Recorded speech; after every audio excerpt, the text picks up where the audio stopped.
तर राज्यात राष्ट्रीय जनगणनेला सुरुवात झालेली आहे आणि ही सुरुवात 1 मे ते 15 मेपर्यंत ही जनगणना स्वजनगणना म्हणून घोषित करण्यात आलेली आहे. या जनगणनेमध्ये आपल्या मोबाईलच्याद्वारे विशिष्ट लिंकच्या माध्यमातून ही जनगणना स्वतःच करता येणार आहे. मोबाईल ॲप्लिकेशन किंवा लिंकद्वारे ही जनगणना आपल्याला करायची आहे. ही जनगणना अत्यंत गोपनीय पद्धतीनं राहणार असून या जनगणनेमुळे देशातील अचूक व व्यवस्थित ध्येय धोरणे राबविण्यासाठी अत्यंत महत्त्वपूर्ण अशी जनगणना असल्याने या जनगणनेमध्ये कोणीही चुकीची माहिती न भरता जी आहे ती सत्य माहिती भरल्यास पुढील कारवाईसाठी ही जनगणना अत्यंत महत्त्वपूर्ण ठरणार आहे. या जनगणनेमुळे विकासात्मक दृष्टीचा विचारसुद्धा या जनगणनेच्या माध्यमातून केला जाऊ शकतो.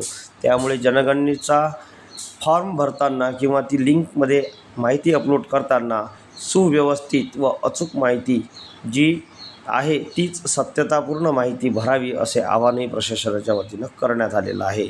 आता या जनगणनेच्या संदर्भात पाहायचं झाल्यास या जनगणनेमध्ये आपण आपल्या परिवाराची मोबाईलमध्ये नोंदणी करून यासाठी एक स्मार्टफोन तसेच त्यासाठी लागणारे आधार कार्ड व इतर वेळोवेळी विचारलेली माहिती त्यामध्ये समाविष्ट केल्यानंतर ही जनगणना ग्राह्य धरली जाणार आहे.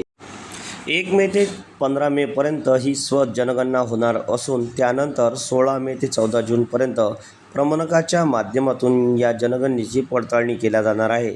त्यामुळे अत्यंत महत्त्वपूर्ण ही जनगणना असून सर्वांनी जनगणना करणे अत्यावश्यक असल्याचं बोललं जात आहे. ही माहिती कशी वाटली नक्की कळवा.